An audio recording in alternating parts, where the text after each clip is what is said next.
जब सुनीता का जन्म हुआ था तब डिलीवरी के समय ही उसकी मां इस दुनिया में नहीं रही थी। पिता के लिए वह मनहूस थी। फिर पिता ने दूसरी शादी कर ली। उसे नई मां से भी प्यार नहीं मिला।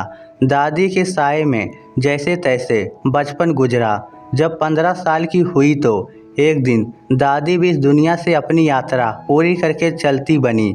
अब सुनीता सौतेली माँ, दो सौतेले भाई और पिता के होते हुए भी इस दुनिया में अकेली थी। उसके दोनों सौतेले भाई अच्छे निजी विद्यालयों में पढ़ते थे।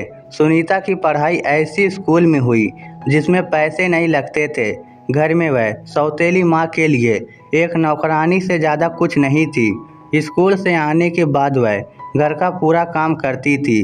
जब सौतेली माँ और पिता बेटों से प्यार कर रहे होते थे तब वह टुकुर टुकुर देखा करती थी। उसकी भी इच्छा होती थी कि कोई उसके सर पर हाथ फेर कर उसे दुलारे।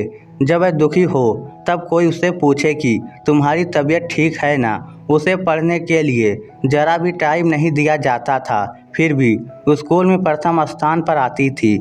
मगर सुनीता को प्रथम आने पर भी कभी घर में शाबाशी नहीं मिली। वह बहुत कम बोलती थी, इतनी कम कि कभी कभी लोग उसे गूंगी समझ लेते थे। वह न हंसती थी न रोती थी। लाड प्यार नहीं मिलने से वह अंतमुखी हो गई थी।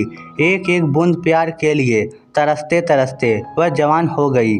12वीं पास करने के बाद उसे कॉलेज नहीं भेजा गया, मगर उसने फिर भी अच्छे नंबरों से घर बैठे ग्रेजुएशन पूरा कर लिया था। मगर जवान होने के बाद असली इम्तिहान शुरू हो गया था। सौतेली माँ उसे ऐसी जगह ब्याहना चाहती थी जहाँ पैसा जरा भी नहीं लगे। वह उसके लिए ऐसे ऐसे लोगों के रिश्ते लाती थी कि सुनीता डर जाया करती थी। कभी दो बच्चों के बाप, कभी बेहद डरावने चेहरे उसे देखने आया करते थे।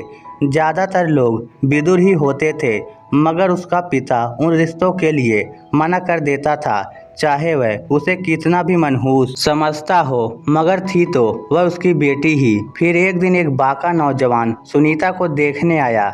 6 फीट हाइट, चौड़े कंधे, सुंदर शरीर, देखने में ही वह कोई फौजी सा लगता था। लड़का बोला, मैं लड़की से बात करना चाहता हूँ। सुनीता के पिता ने अनुमति दे दी। दोनों को अलग कमरे में बैठा दिया गया। सुनीता डरी डरी सी गर्दन झुकाए बैठी थी। लड़का बोला, सुनीता मुझे पहचानो, मैं अखिलेश हूँ। अखिलेश का नाम सुना तो सुनीता ने चेहरा उठाकर देखा। गौर से देखा तो पहचान गई। अखिलेश पड़ोसी गांव का लड़का था। वह 12वीं तक उसके साथ ही पढ़ा था, क्योंकि स्कूल दोनों गांवों के बीच में स्थित था। अखिलेश उसे मन ही मन चाहता था। कभी उसने बोलकर नहीं कहा था, मगर उसकी आंखें बयां करती थी कि उसके दिल में सुनीता के लिए बेइंतहा चाहत है। अखिलेश बोला, स्कूल टाइम से ही तुम्हें चाहता हूँ। एक ही सपना था कि शादी करूँ तो तुमसे करूँ, वरना किसी से नहीं। फौजी बन गया हूँ। छुट्टी पर घर आया था, फिर घर वालों को कन्वेंस करके तुम्हारा रिश्ता मांगने आ गया। बरसों बाद वह मुस्कुराई। एक प्यारी सी मुस्कान उसके होठों से फैलती हुई गालों तक चली गई। अखिलेश बोला, क्या तुम मुझसे शादी करोगी? सुनीता बोली, बिना माँ की लड़की हूँ। इस घर में मेरी कोई इच्छा नहीं चलती। ये लोग मुझे किसी बुढ़े के पल्ले बांध देते, तब भी मजबूरन मुझे उससे शादी करनी पड़ती। तुम जैसा हमसफर मिल जाएगा ये तो मैंने कभी सपने में भी नहीं सोचा था। मुझे भी तुम अच्छे लगते थे, मगर मुझ जैसी लड़की का कोई सपना नहीं होता। मेरी जैसी लड़कियां तो इस धरती पर बोझ होती हैं, मगर शायद भगवान ने मेरे पिछले जन्म के सारे गुनाह माफ कर दिए हैं, वरना तुम नहीं मिलते। अखिलेश बोला, आज मैं दुनिया का सबसे ज़्यादा खुश नसीब इंसान हूँ, क्योंकि आज मुझे वह मिल गई है जिसे मैं सोते जागते याद किया करता था।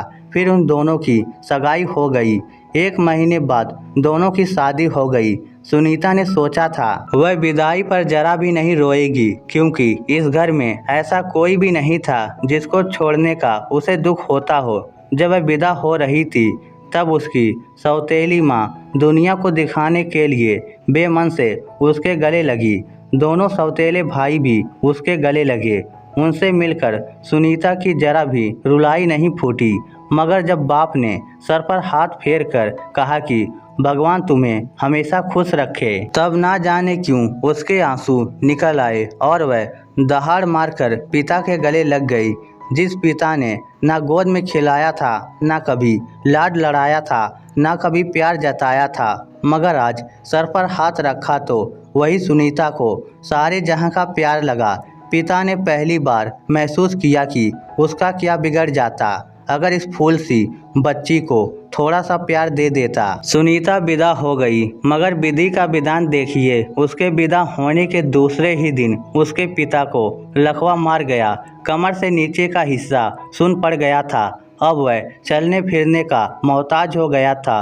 अब वह कुर्सी पर बैठा बैठा आंसू बहाते हुए यही सोचा करता था कि वह मनहूस नहीं थी, वह इस घर का रक्षा कवच थी। उसके विदा होते ही मुसीबत आ गई।